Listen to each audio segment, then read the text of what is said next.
णमो वज्झायाणं णमो लोये सव्यसाहुणं।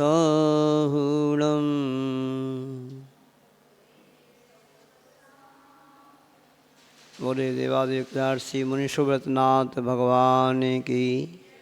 संत श्रवणी आचार्य गुरुवर्षि विद्यासागर जी महाराज की। परम पूज्य 108 आचार्य प्रवर्षि समय सागर जी महाराज की। परम पूज्य नयापक मुंशी प्रशांत सागर जी महाराज की।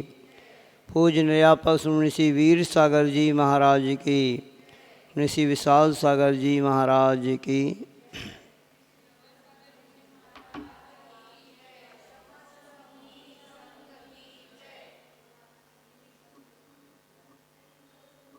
अध्याय 16 है ना, 16 चल रहा है। पेज नंबर 70 पेज पर चर्चा चल रही है नरक गति के बारे में, है ना। नरक गति जो होती है वो किस प्रकार से होती है। नरक में जब जीव जाता है तो वहाँ पर किस प्रकार के वातावरण रहता है, कैसे वहाँ पर जीव रहता है, इसके बारे में चर्चा कल अपन ने की थी कि जो नारकी रहता है वह नपुंसक वेद वाला ही होता है। उसका शरीर का रंग काला होता है। वैक्रियक शरीर होते हुए भी नारकी के शरीर में खून हड्डी मांस वगैरह रहते हैं, सप्त धातुएं रहती हैं। ऐसे उस नरक में महाभयंकर उस द्रव्य चेत काल भाव को सहन करते हुए नारकी वहाँ पे रहता है। ये भी बात आई थी कि उस नरक में जो नारकी रहते हैं तो वहाँ का द्रव्य छेद कैसा रहता है। तो कल बताई थी, अपने पढ़ा था कि वहाँ पर भयंकर गंदी मिट्टी रहती है। वो मिट्टी कितनी दुर्गंधित तो रहती ही है और वहाँ का स्पर्श भी है ना उस नरक भूमि का करते हैं तो कितना कष्ट होता है। छेढ़ाला में अपन पढ़ते हैं, क्या पढ़ते हैं, तहाँ भूमि पर शत दुख इसो बिच्छू सहस डसे नहीं तिसो, है ना। ये पढ़ते ना कि उस नरक की भूमि का स्पर्श करते ही जैसे 1000 बिच्छू हमारे शरीर में चिपक गए हों, इस प्रकार का कष्ट होता है ना।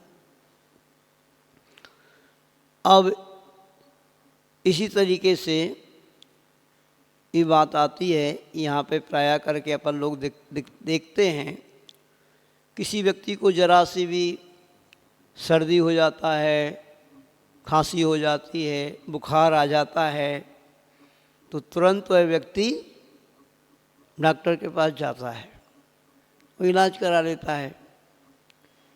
अब नरकों में भी रोग होते हैं क्या? होते हैं रोग। नरक में रोग होते कोई कि नहीं? क्योंकि स्वर्ग में तो नहीं होते हैं और नरक में भी वैक्रियक शरीर होता है, तो नारकियों को भी रोग होते कि नहीं होते? नहीं होते हैं। कितने रोग होते हैं? तो यहाँ पे लिखा है, आया है आगम में कि नारकी को एकाल रोग नहीं होता है। रोगों की जितनी वैरायटी होती है सारे रोग नारकी को रहते हैं। कितने हैं वो रोग? 5,68,99,584 इतने प्रकार के रोग होते हैं। सुनाई पड़ रहा है कि नहीं आप लोगों को? पड़ रहा है सुनाई? कितने रोग होते हैं नारकी को? 5,68,99,584 99,584। अब सोचिए, आप विचार करिए, इतने रोग एक साथ उस नारकी को होते हैं तो उसकी क्या दशा होती होगी। इसलिए अपन को विचार करना है कि छोटा मोटा रोग हो जाता ना, कोई जल्दी से डॉक्टर के पास नहीं जाना चाहिए। आचार्य श्री कहते थे कि जल्दीबाजी नहीं करना चाहिए। ये छोटी छोटी चीज़ें तो ऐसे ही चली जाती हैं। 3 दिन तक कम से कम कोई भी परेशानी होने पर, रोग होने पर डॉक्टर के पास जाना नहीं चाहिए। और हम लोगों को कभी भी थोड़ा सा फीवर आ गया, थोड़ी सी सर्दी खांसी वगैरह हो गई, तो आचार्य श्री हम लोगों को क्या कराते थे जानते हो आप? वो कहते थे आहार ही औषधि है। साधुओं की वास्तव में आहार ही औषधि है। तो कैसे करते थे आचार्य श्री? आचार्य श्री कहते थे, जब कभी हम लोगों ने जाके कहा आज आचार्य श्री भूख की इच्छा कम हो रही है, थोड़ा आज हरारत सी लग रही है, तो फिर वे औषधि बताते थे। क्या वो औषधि बताते थे? वो कहते थे एक काम करो, आज सिर्फ गरम गरम जल ले लेना, मतलब जल उपास कर लो आप। और यदि इतने में भी आपको संतुष्टि ना हो तो फिर थोड़ा सा मूंग की दाल का पानी ले लेना। आज पहले दिन यही करना। अच्छा, इतने में भी संतुष्टि आपको ना हो तो फिर थोड़ी सी लौकी ले लेना। क्या बोलते हैं महाराष्ट्र में लौकी को? भोपला। तो वो लौकी ले लेना। अब बस पहले दिन की आपकी खुराक हो गई, गरम गरम पानी, मूंग की दाल का पानी और लौकी। देखो, मेहमान यदि आता है अपने यहाँ पर और मेहमान का अपन जितना स्वागत करेंगे ना तो वो टिक जाता है, और स्वागत नहीं करेंगे ना तो अपने आप चला जाता है। बुंदेलखंड में मेहमान के लिए कहते ना, पहले दिन का पाहुना, दूसरे दिन का पई, और तीसरे दिन ना गया तो बेशरम कई। मेहमानी एक आध दिन की ठीक रहती है, तो पहले दिन के तो पाहुने हो आप, मेहमान कहलाओगे, दूसरा दिन भी चल जाएगा, किंतु तीसरे दिन तो कैसा है, जमी गया यहाँ पर, जाने का मन नहीं कर रहा है। तो ऐसी बुखार इत्यादि भी, रोग इत्यादि भी, ये क्या है? ये मेहमान है, अपने यहाँ मेहमान आया है, इसका स्वागत आप अच्छे से नहीं करो। आप लोग अच्छे से स्वागत करते हो तो और वो बीमारी बढ़ती जाती है। तो क्या पहले दिन क्या औषधि दी गई? गरम गरम पानी, मूंग की दाल का पानी और लौकी, ये दी। इतने से ही ये समझ लेना थोड़ा लाभ हो जाता है। दूसरे दिन अच्छे से तो थोड़ा भूख लग रही है, तो एक काम करो, लौकी की मात्रा और बढ़ा दो, थोड़ी सी लौकी अच्छे से ले लेना। और थोड़ी सी ज़्यादा भूख लग रही है ना तो थोड़ी सी खिचड़ी ले लेना बस। ये दूसरी दिन की खुराक हो गई। अब तीसरे दिन भी आपको यही चीज़ों को थोड़ा सा और बढ़ा के लेना है।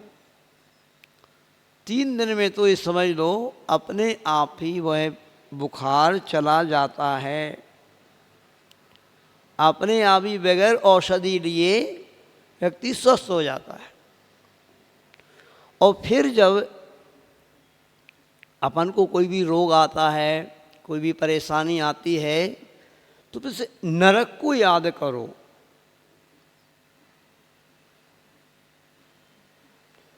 इस नरक में जब इतने रोग एक साथ होते हैं, सोचिए, आप विचार करिएगा,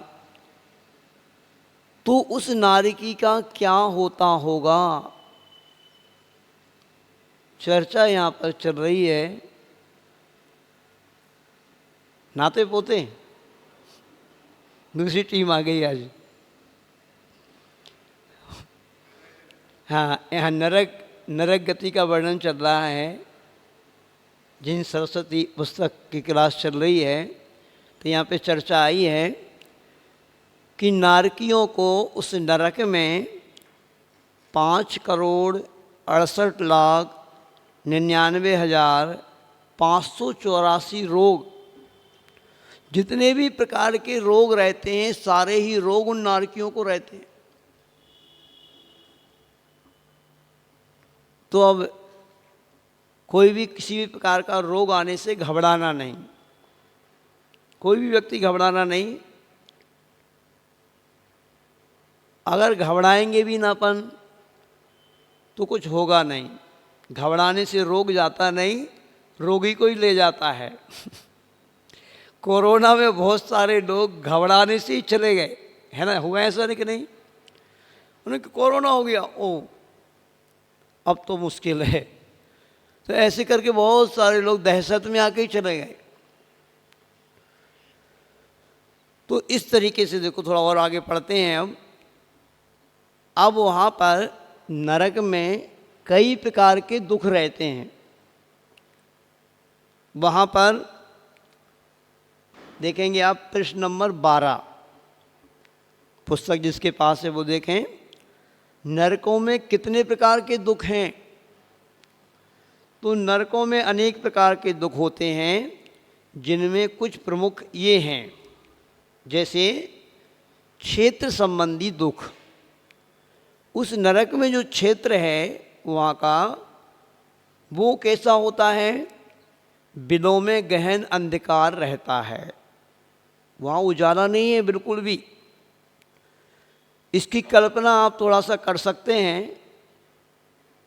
जिस किसी का घर बड़ा हो और घर में लाइट ना हो तो कोई भी अंधेरे वाले कमरे में अपन जाते हैं, और कोई घर में हो भी ना तो आपको कैसा लगता है? डरावना लगता है, भयानक लगता है ना? हम आपको सही बता रहे हैं, हमारी एक जीवन की घटना। हमने ब्रह्मचर्य व्रत तो ले लिया था, और ब्रह्मचर्य व्रत लेने के बाद आचार्य श्री के दर्शन करने के लिए रामटेक आए थे। और रामटेक में आप लोगों ने देखा होगा कि शांतिनाथ भगवान के पीछे ही वो जो संत निवास बना है पुराना, अब तो बहुत अच्छा संत निवास बन गया वहाँ पे। किंतु आचार्य श्री ने कई बार रामटेक में प्रवास किया, वही पुराने वाले संत निवास में वो रुके। वहाँ पर कोई लाइट वाइट नहीं, कोई खिड़की नहीं, बिल्कुल बिल टाइप की बनी है वो धर्मशाला। तो हम 94 में शायद वहाँ पे आए, आचार्य श्री थे। तो रात को भैयावृत्ति करने गए महाराज जी लोगों की, तो ढूंढ रहे महाराज जी लोगों को, अंधेरे में कुछ दिख ही नहीं रहा वहाँ पे, कौन महाराज जी कहाँ पे है क्या है। तो बहुत बेकार लगा कि मुनि महाराज बनने के बाद या आचार्य श्री के पास आने के बाद ऐसे अंधेरे में रहना पड़ेगा। अपन को नहीं बनना मुनि राज, ऐसे अंधेरे में कैसे रहेंगे? तो सोचो, आप विचार करो कि वहाँ उन नरकों में बिल्कुल भयंकर गहन अंधकार होता है, दुर्गंध युक्त मिट्टी रहती है। वो नार की छाया चाहते हैं, पर वहाँ पर सेमर के वृक्ष होते हैं। और वो वृक्ष कैसे होते हैं? वे छाया तो नहीं देते, किंतु नारकियों के ऊपर छुरी और कांटों के समान हुआ है, उसके पत्ते वगैरह गिरते हैं। मतलब वो जो सेमर वृक्ष के पत्ते रहते हैं ना, वो छुरी का काम करते हैं। हवा भी चलने लगती है तो वो पत्ते गिरने लगते हैं, तो जिस शरीर के जिस स्थान पर गिरते हैं वो अंग कट करके गिर जाता है। ऐसे वो पत्तों का काम करते हैं सेमर के वृक्ष भी। और देखिए, प्रथम पृथ्वी से 5वीं पृथ्वी के 3/4 भाग तक अत्यंत उष्ण एवं चतुर्थ भाग में शीत, और 6वीं पृथ्वी में भी शीत एवं 7म पृथ्वी में महाशीत रहती है। आप लोग यहाँ महाराष्ट्र में रह रहे हो, हम लोग भी जब से महाराष्ट्र में आए ना पिछली बार से सिरपुर, तो हम लोगों को पता ही नहीं पड़ रहा कि यहाँ पे ठंडी होती है। हम लोग रह के आए हैं कहाँ पर?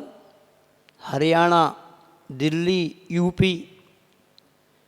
वहाँ पर ऐसी शीत लहर चलती है, वो उत्तराखंड से लगा हुआ है दिल्ली यूपी वगैरह, तो बर्फीली हवाएं चलती हैं और धूप अलग नहीं निकलती है। बर्फीली हवाएं चल रही हैं, भयंकर कोहरा छाया हुआ है और धूप नहीं निकल रही 12-12, 2-2 बजे तक। 40 दिन का वहाँ पर क्या पड़ता है, उसको क्या बोलते हैं, हाँ पता नहीं, 40 दिन तक वहाँ शीत में धूप नहीं निकलती, सर्दी में। तो ऐसे महाभयंकर सर्दी पड़ती है वहाँ पे। तो ये मुनि महाराज आचार्य भगवान गुरु विद्यासागर जी महाराज ने अपने 55 वर्ष कुछ समय तक उन्होंने चटाई ली, उसके बाद उन्होंने चटाई का भी त्याग कर दिया। तो मुनि महाराज कैसे उस सर्दी को सहन करते हैं, कैसे करते हैं? हम लोग भी वहाँ पर रहे ना, तो वीर सागर जी महाराज तो चटाई लेते नहीं थे, हम भी नहीं लेते थे। बहुत ज़्यादा सर्दी पड़ी थी, थोड़ा शरीर भी वीक हो गया है तो लेना पड़ी थी। और भयंकर सर्दी पड़ती है वहाँ पर। यहाँ पर तो कोई चटाई की क्या कुछ भी नहीं। वास्तव में आपको सही बताएं, महाराष्ट्र वाले इतने सौभाग्यशाली हैं, आज इस पंचम काल में महाराष्ट्र और कर्नाटक तो स्वर्ग जैसे हैं। इस स्वर्ग हैं इस अपेक्षा से। ना यहाँ शीत है ज़्यादा, ना ज़्यादा गर्मी है। गर्मी भी ना के बराबर है यहाँ पर। अभी हम लोग पुणे में रहे ना, तो पुणे में मुश्किल से लोग बता रहे थे कि भाई इस वर्ष थोड़ी सी गर्मी पड़ी है, वो भी ज़्यादा इतनी गर्मी नहीं, शाम को तो एकदम ठंडा हो जाता है। किंतु उधर जाएंगे आप कुंडलपुर में, कुंडलपुर में 12-12, 2-2 बजे तक, 4 बजे तक भी गर्म लू चलती है, इतनी भयंकर ठंडी रहती है वहाँ पे। तो ये ऐसे वातावरण है। पर महाराष्ट्र वालों को इतनी सर्दी भी सर्दी लगती होगी, है ना, लगती है। तो ऐसे मुनि महाराज कहते हैं चतुर्थ काल में एक पूर्व कोटि वर्ष की आयु होती है। एक पूर्व कोटि मतलब 1 करोड़ वर्ष की आयु। और जो मुनि महाराज रहते हैं ना, 8 वर्ष के बाद दीक्षा ले सकते हैं। 8 वर्ष अंतर मुहूर्त के बाद कोई मुनि महाराज, यानी अभी बिल्कुल छोटी उम्र के हैं और उन्होंने दीक्षा ले ली, तो अब वो 1 करोड़ वर्ष तक मुनि महाराज बन कर के रहेंगे। और चतुर्थ काल में तो मुनि महाराज कहाँ रहते हैं? जंगलों में ही रहते हैं। तो उसको कैसे उस सर्दी गर्मी को सहन करते हैं? तो बस इन नरकों को याद करके करते हैं। कोई नरक में तो इतनी भयंकर, मेरु समान लोहे गल जाए, ऐसी शीत उष्णता पाए, ऐसी भयंकर सर्दी। तो ऐसी वहाँ पर भयंकर सर्दी पड़ती है, हैं? 5वीं पृथ्वी तक तो, चतुर्थ पृथ्वी तक तो भयंकर गर्मी, और 5वीं पृथ्वी से फिर सर्दी, 6वीं में भी, 7वीं में तो महाभयंकर सर्दी। ऐसी सर्दी पड़ती उस नरक में। तो ऐसे उन्हें इन शीत और गर्मी को मुनिराज ऐसे सहन करते हैं। आप लोग भी थोड़ा सहन करने का प्रयास करें। हम लोग तो ये सोचते थे कि महाराष्ट्र में तो एसी वगैरह नहीं होंगे, किंतु ये फैशन में एसी लग गए। ये एसी नहीं है, हम रईस व्यक्ति हैं और हमारे घर में एसी ना हो। क्यों भाई, नाते पोते में भी एसी लगे हैं? लगे होंगे कुछ लोगों के पास, तो रईस लोगों के पास लगे होंगे। बाकी यहाँ पर कोई एसी की ज़रूरत है नहीं। हम लोगों को तो ये बहुत आराम से, ना यहाँ पे गर्मी समझ में आई, ना यहाँ पे सर्दी समझ में आई, कुछ भी ऐसे लगा के यहाँ तो है ही नहीं कुछ भी। तो ऐसा इस अपेक्षा से बहुत अच्छा क्षेत्र है, किंतु उस नरक में तो इस प्रकार का महाभयंकर वातावरण रहता है। अब देखिए मानसिक दुख क्या होता है वहाँ पे। तो देखो आप, एक बहुत अच्छा प्रसंग आता है, एक छोटा सा, एक हमने एक जगह पढ़ा था, शायद ये प्रसंग पूज्य सुधासागर जी महाराज ने सुनाया था अपने प्रवचन में। एक व्यक्ति है, सड़क पे चल रहा है और चलता जा रहा है। नई नई सड़क का काम चल रहा था। सड़क पे थोड़ा आगे बढ़ता है तो एक बहुत बड़ा बोर्ड लगा था, भैया आगे नहीं जाओ, आगे बहुत बड़ा गड्ढा है। उसने कहा ये तो ऐसे तो बोर्ड लगे ही रहते हैं, ऐसे कहाँ इतना बढ़िया रोड दिख रहा है, क्यों पर घूम करके जाएं उतना दूर से, यहीं से चलो। उस व्यक्ति को बात समझ में नहीं आई और थोड़ा सा वो आगे बढ़ता है तो वास्तव में सड़क का काम तो चल ही रहा था और बहुत बड़ा गड्ढा था। और अब कम से कम वो एक किलोमीटर पहुंच गया था। वहाँ से पूरा लौट करके अब 1-2 किलोमीटर का राउंड ले करके ही उसको अब वापस जाना था। तो वो वहाँ से मुड़ा। अब मुड़ा तो अब बोर्ड लगा था, अब आई अकल ठिकाने।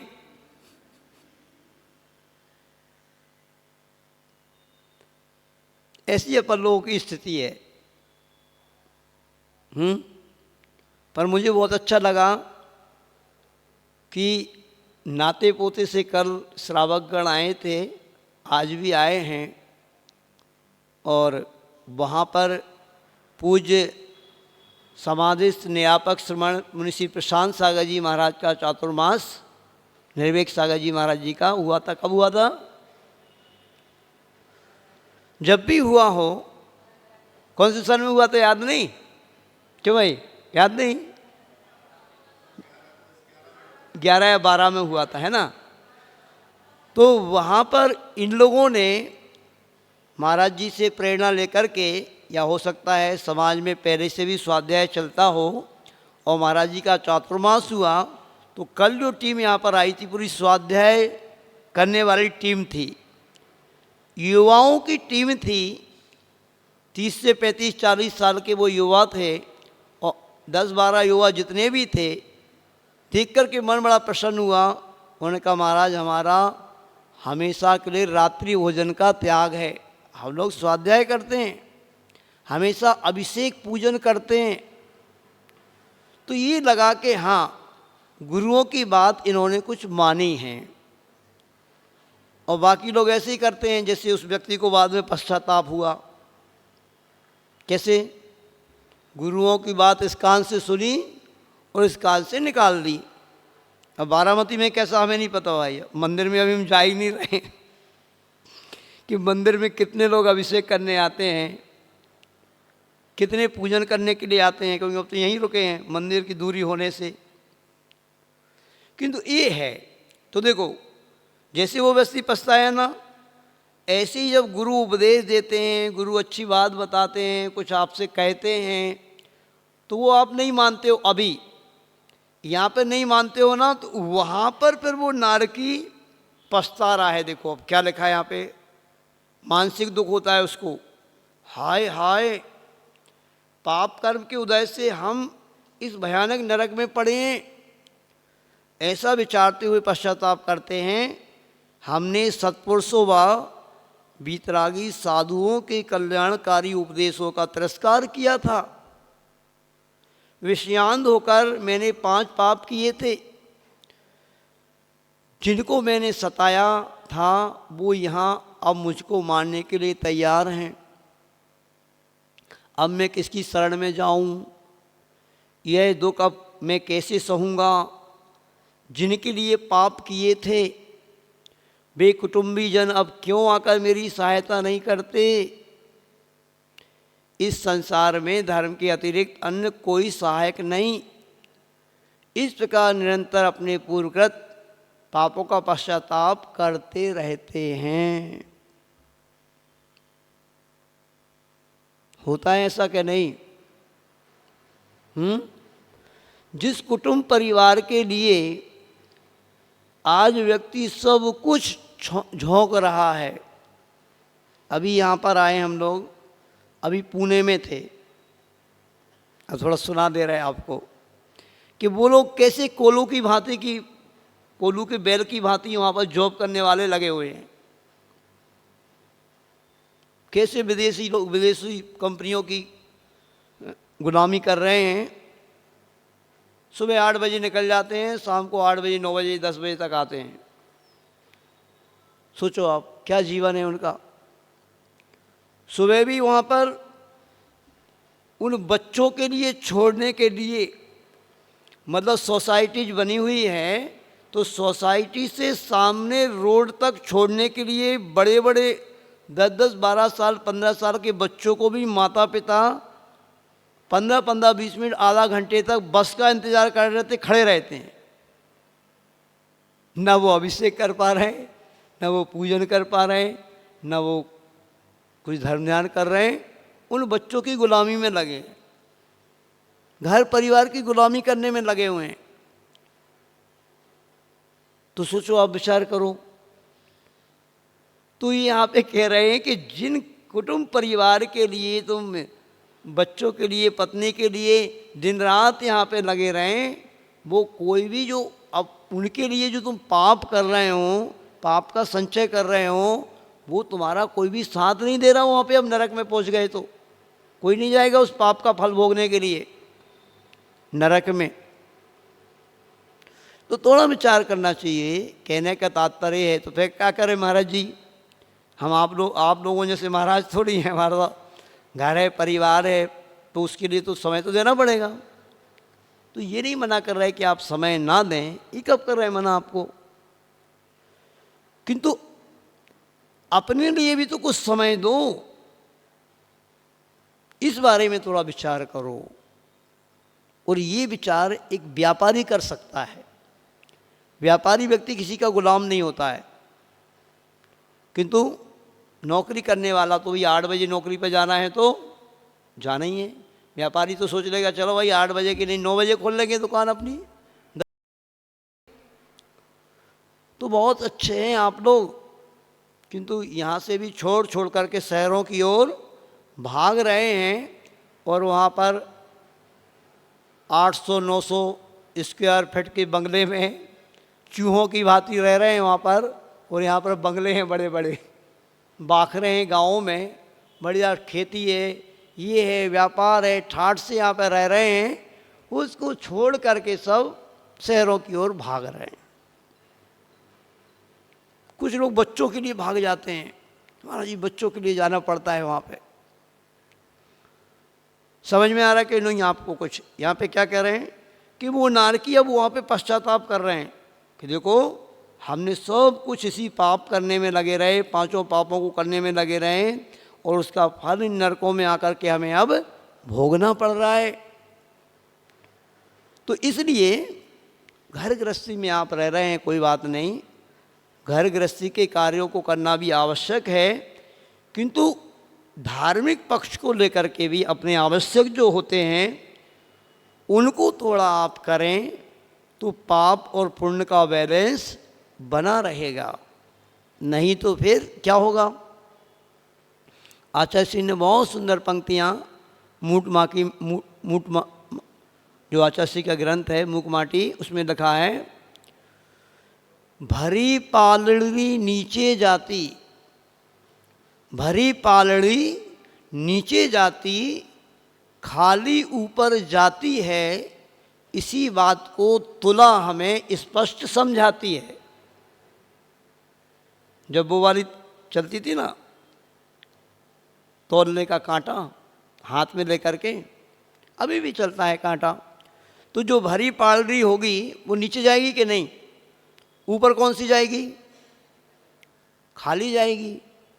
तो जितना आप खाली होंगे उतना ही ऊपर की ओर जाएंगे, और जितना भारी रहेंगे तो नीचे की ओर जाएंगे।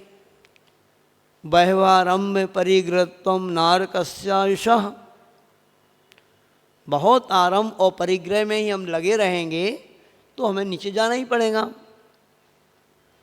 तो क्या करना है भाई? नाते पोते में स्वाध्याय सिद्ध हैं, बहुत खुशी हुई। त्यागी वृत्ति कितने हैं? कोई प्रतिभाधारी श्रावक हैं क्या भाई? नाते पोते वालों हैं? कितने हैं पता है कोई?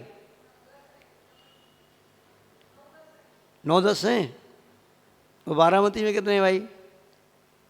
बारामती वालों, बारामती में कितने त्यागी वृत्ति पंचम गुण स्थान वर्ती? 7-8 हैं। तो बैलेंस कम है, फिर बैलेंस कम है। नाता पोते जो है वो 140-50 घर की समाज है, और बारामती 400 घर की समाज है। बहुत अच्छी बात है, पर कम से कम कुछ तो हैं। 11 हैं।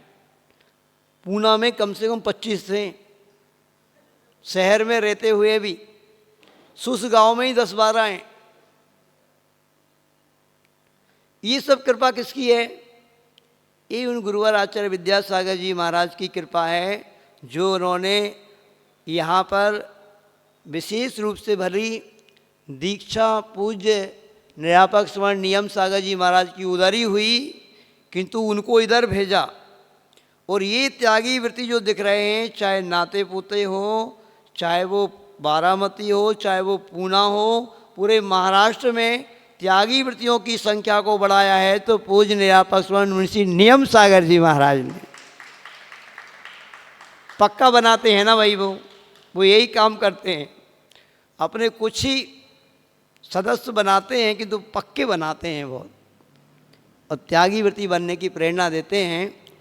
मुंशी चंद्रप्रभ सागर विनीत सागर जी महाराज भी यानी ये प्रेरणा देते हैं, और अक्षय सागर जी महाराज भी यानी यहाँ पे इस एरिए में रहे हैं। तो उन आचार्य गुरुवर की कृपा से ये त्यागी वृत्तियों की संख्या यहाँ पर बढ़ी हुई है।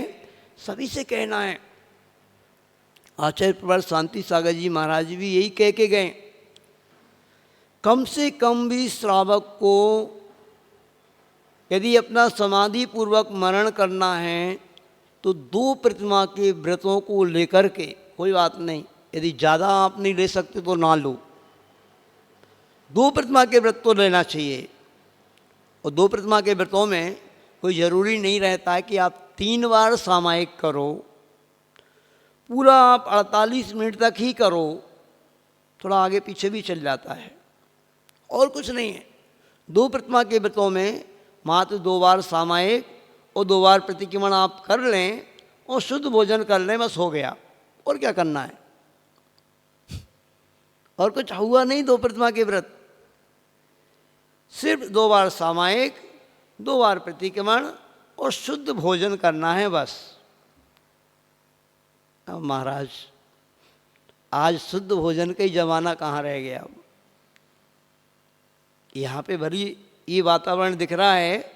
हम लोग दिल्ली हरियाणा में रहे ना, वहाँ पर 80 साल की दादी जी भी खड़े होकर के चाय पी रही हैं, और बाल तो अब किसी के भी बुढ़ापे में सफ़ेद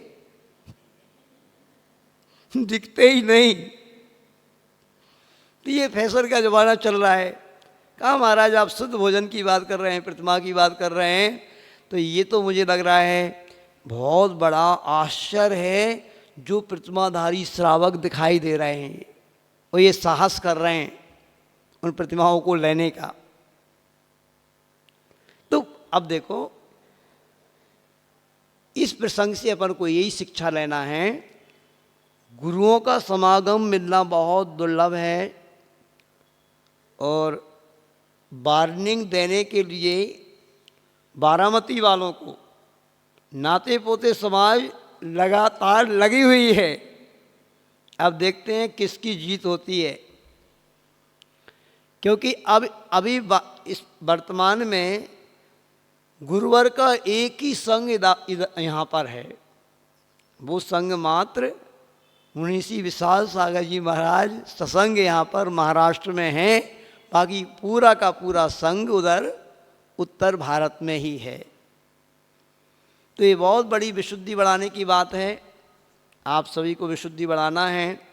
और जो समागम प्राप्त हो रहा है, देखो कैसे आनंद आ रहा है। आनंद आ रहा है कि नहीं बारामती वालों को? कैसे सुबह शाम आप लोगों को, और तीनों टाइम 2 दिन से पाठशाला प्रारंभ हुई है, तो पाठशाला में भी 25-30-35 बच्चे आ रहे हैं। वो भी संस्कारवान बन रहे हैं, वो भी कुछ सीखेंगे। ये गुरुओं के समागम का प्रभाव रहेगा। बहुत काफ़ी कुछ परिवर्तन होता है। तो अब उधर पछताने की अपेक्षा, उस नरक में पहुंचने के बाद वहाँ पछताने की अपेक्षा यहीं पर हम सतर्क हो जाएं और जो गुरु कहते हैं उसको मान लें। क्योंकि गुरु कभी कोई स्वार्थ वृत्ति से कुछ भी बात आपको नहीं कहते हैं। हम लोग जो कह रहे हैं हमारा कोई स्वार्थ है? हमारा कोई स्वार्थ नहीं। हम जो कहेंगे उस कुछ बात को आप मान लेंगे तो आप अपना ही कल्याण करेंगे, आप अपना ही कुछ भला करेंगे, आप अपने लिए ही कुछ बांध कर के ले जाएंगे, है ना। तो ऐसे वो नारकी अब वहाँ पे इस तरीके से पछता रहे हैं, बहुत पश्चाताप कर रहे हैं। किंतु उस पश्चाताप करने से अब क्या फ़ायदा? कितना ही पश्चाताप करें, वो कुछ वहाँ पर अब होने वाला तो है ही नहीं। जिसको जितनी भी आयु प्राप्त हो गई है उतनी आयु तक उनको वहाँ पर रहना ही पड़ेगा। अकाल मरण नारकी का होता नहीं, तो उतने समय रहना ही पड़ेगा। अब देखिए शारीरिक दुख, शारीरिक दुख नारकियों को कैसे होता है? उन नारकियों का उपाद जन्म होता है। नारकियों का जन्म कैसे होता है? उपाद जन्म होता है, मनुष्यों जैसा नहीं होता है। जैसे देवों का उपाद जन्म होता है ना, मतलब एक उपाद सैया बनी रहती है। उपाद सैया मतलब जन्म लेने का स्थान। तो वहाँ पर वो नारकी भी और जो देव रहते हैं तो वो भी एक अंतर मुहूर्त में बिल्कुल समस्त पर्याप्तियों से पूर्ण होकर के तैयार हो जाते हैं और पूर्ण शरीर मतलब जैसे रहता है एक व्यक्ति का वैसा हो जाता है। किंतु स्वर्ग का अलग है और नरक का अलग है। अब देखो नरक में क्या होता है, उनके जो उपाद स्थान रहते हैं नीचे की भूमि पर नहीं है, वो नरक नीचे नीचे हैं, तो वो ऊपर की भूमि पर ही हैं, ऊपर ऊपर हैं, ऊपर वो बिलो और नीचे नीचे ऐसे बने हुए हैं। तो ऐसे हैं और ऊँट आदि की मुख की तरह होते हैं। वहाँ जन्म लेकर वो पर्याप्तियाँ पूर्ण कर उपाद स्थान से च्युत हो उल्टे नरक में, मतलब उल्टे मुख। नारियों का जन्म कैसे होता है? सिर के बल होता है, यानी पूर्ण उन्होंने शरीर प्राप्त कर लिया। अब वो उल्टे होकर के 36 प्रकार के हथियारों के ऊपर, क्या प्रक्रिया है देखो। तो अब वहाँ की नरक की प्रक्रिया ही जन्म लेने की कैसी है। 36 प्रकार के हथियार गड़े हुए हैं, फरसा, वल्लम, तलवार, ऐसे। अब वो स्थान पर वो गिरेंगे सिर के बल। ये प्रक्रिया ही हो, जन्म लेने के बाद उनको उन्हीं पे गिरना है, उन पे गिरेंगे। और गिर कर के जैसे गेंद को अपन डालते हैं तो अप डाउन होती है ना, नीचे ऊपर जाती है ना, ऐसे वो नारकी उछलते हैं। ऐसा उनका जन्म लेने की ऐसी प्रक्रिया ही है। ऐसे उनका जन्म होता है। 36 प्रकार के हथियार के ऊपर गिरेंगे और फिर ऊपर जाएंगे, फिर नीचे आएंगे। ऐसे करके यहाँ पे लिखा है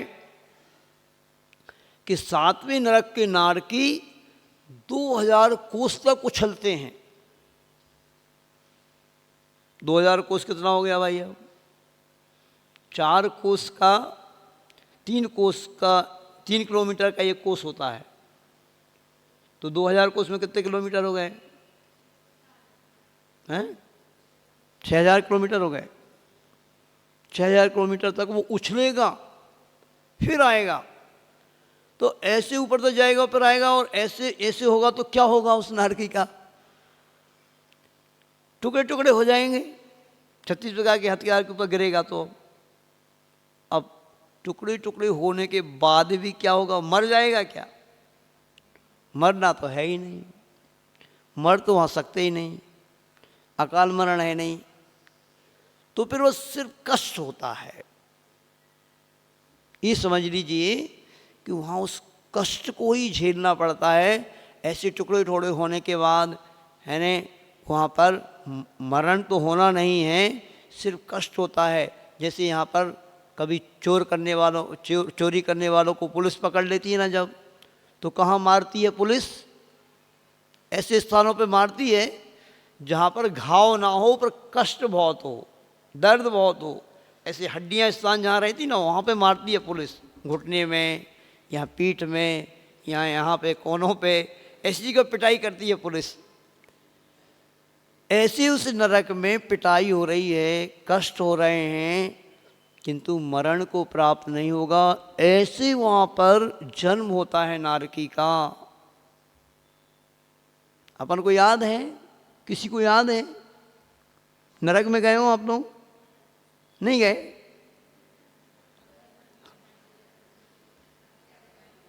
सब दूध के धुले हैं, कोई ने कोई गलत काम किया ही नहीं और नरक में कोई गया ही नहीं, कुछ याद ही नहीं अपन को। कितने बार नरक में गए अपन? अनंतों बार।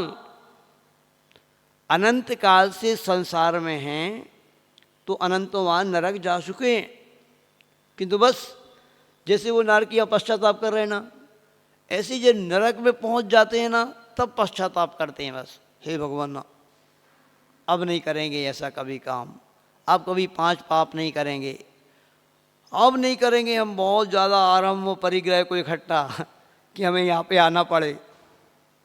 तो यहाँ आके सब भूल जाते हैं। तो ऐसे होता है। देखो, थोड़ा सा इस नरक के बारे में हमेशा पढ़ते रहो, और यदि आपको सुनने की आदत है तो ये इस कैमरे में भर के रख रहे हैं, इसमें से सुनते रहो, क्योंकि हमेशा ये सुन तो सकते, आज का ज़माना है, कभी भी लगा लो और सुनते रहो। बस देखते हैं लोग चलते में फिरते में वो कानों में लगाए रहते हैं कुछ ना कुछ। क्या लगाए रहते हैं आज के लोग? गाने। धर्मात्मा व्यक्ति होगा कोई तो अच्छी चीज़ भी सुनता होगा। तो ऐसे भयंकर इनको बार बार सुनेंगे तो थोड़ा भयभीत रहेंगे, थोड़ा डरेंगे, है ना। ऐसे डरना भी चाहिए कि भगवान अब हमें वहाँ पर ऐसे नरक में ना जाना पड़े, क्योंकि इस प्रकार से वहाँ पर उन नारिकियों का जन्म होता है। अब देखो, अब क्या होता है वहाँ पे? जैसे वो नारकी वहाँ पे नरक में पहुँचता है ना, तो फिर अब उसका स्वागत भी होता है। नया व्यक्ति आता है तो स्वागत सत्कार करते कि नहीं मन उसका? तो वहाँ नरक में भी स्वागत सत्कार होता है। कौन करता है स्वागत सत्कार? माला पहनाई जाती है नारकियों को, हैं? पगड़ी पहनाई जाती है। क्या होता? पुराने जो नारकी रहते ना, वो नए नारकी का स्वागत करते हैं। कैसे करते हैं? जैसे कभी भी आप लोगों ने देखा हो कि कोई एक आध कुत्ता होता है, कोई नए मोहल्ले का कुत्ता कहीं दूसरे मोहल्ले में पहुंच जाए, तो उस मोहल्ले के सारे कुत्ते एक साथ इकट्ठे होकर के उसके ऊपर झपटते हैं। तो ऐसे उस नरक में भी कोई पुराने जो नारकी रहते हैं, कुअवधि ज्ञान तो रहता ही है उनको, तो अवधि ज्ञान से जान लेते हैं हाँ, दो आपस में दुश्मनी वाले अगर मिल गए ना, तो ऐसे एक साथ वो जो पुराने नारकी रहते हैं उसके ऊपर टूटते हैं, नए नारकी के ऊपर, और उसके ऊपर तलवार से, वल्लम से, फरसे से, कहीं उसका सिर लग कर देते हैं, कहीं हाथ लग कर देते हैं, पेट में छुरी भोंक देते हैं, इस तरीके से उसके ऊपर आक्रमण करते हैं, नए नारकी के ऊपर पुराने नारकी। जैसे जेलों में होता है, जेलों में कैसे होता है, कोई नया अपराधी जाता है ना, तो देखो पुराने जो कैदी रहते वहाँ पे सारे के सारे अपने हाथ पैर दबाएंगे और उसको परेशान करेंगे, नए नारकी से कुछ सेवा कराएंगे। ऐसे ही उन नरकों में भी इस प्रकार इस तरीके से होता है। पुराने नारकी नए नारकी को खूब सताते हैं, खूब परेशान करते हैं। ऐसे उसका स्वागत सत्कार वहाँ पे होता है। और क्या होता है, चौथे नंबर देखो, असुर कृत दुख। ये आपको याद है कि जहाँ से नरक प्रारंभ होते हैं ना, उसके ऊपरी भाग में ही वहाँ पर असुर कुमार जाति के देव रहते हैं। तो वो असुर कुमार जाति के देव भी वहाँ से आ जाते हैं और वो आकर के उनके पास अवधि ज्ञान रहता है। उस अवधि ज्ञान से जान करके देखो देखो देखो भाई, ये तुम्हारी पूर्व की माँ है, अगर हो सकता माँ भी पहुँच गई हो और बेटा भी पहुँच गया नरक में, तो यहाँ पे जैसे माँ अपने बच्चे की आँख वगैरह खोल करके और काजल लगाती है, सुरमा लगाती है, या आँख में कुछ डालती है।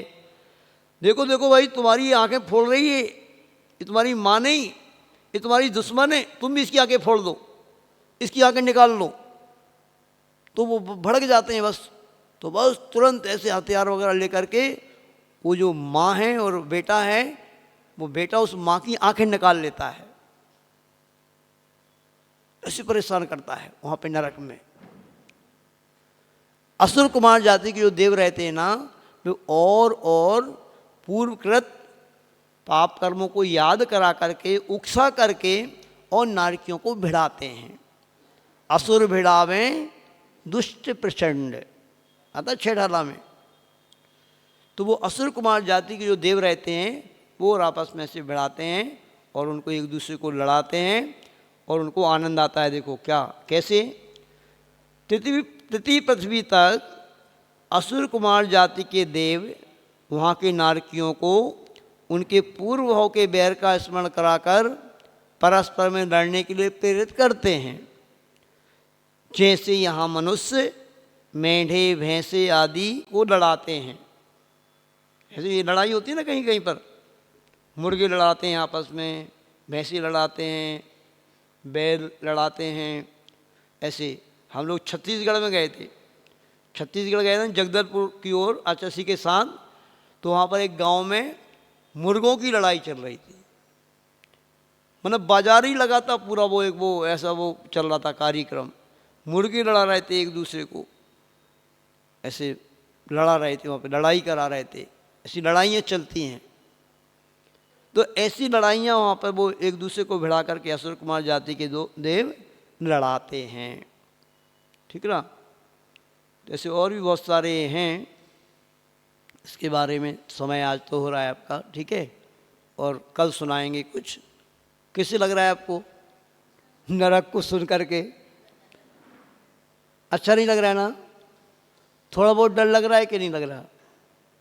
डरना, अब कल यही बताएंगे आपको कि आप ऐसे कौन से कार्य ना करें जिससे आपको नरक में जाना पड़े। तो वो कल काम बताएंगे, आप कार्य बताएंगे कि आप वो ऐसे कार्य नहीं करना भाई कि यहाँ पे नरक में आपको जाना पड़े। और करते रहोगे तो कोई रोक नहीं सकता, तो जाना ही पड़ेगा। फिर नहीं करेंगे तो ही नहीं जाना पड़ेगा, है ना। तो कल थोड़े से दुख और बचे हुए हैं, वो बताएंगे। और कल ऐसी चीज़ें बताएंगे कि आपको नरक में ना जाना पड़े, है ना। आज इतने रखते हैं। बोले आचार्य गुरु विद्यासागर जी महाराज की।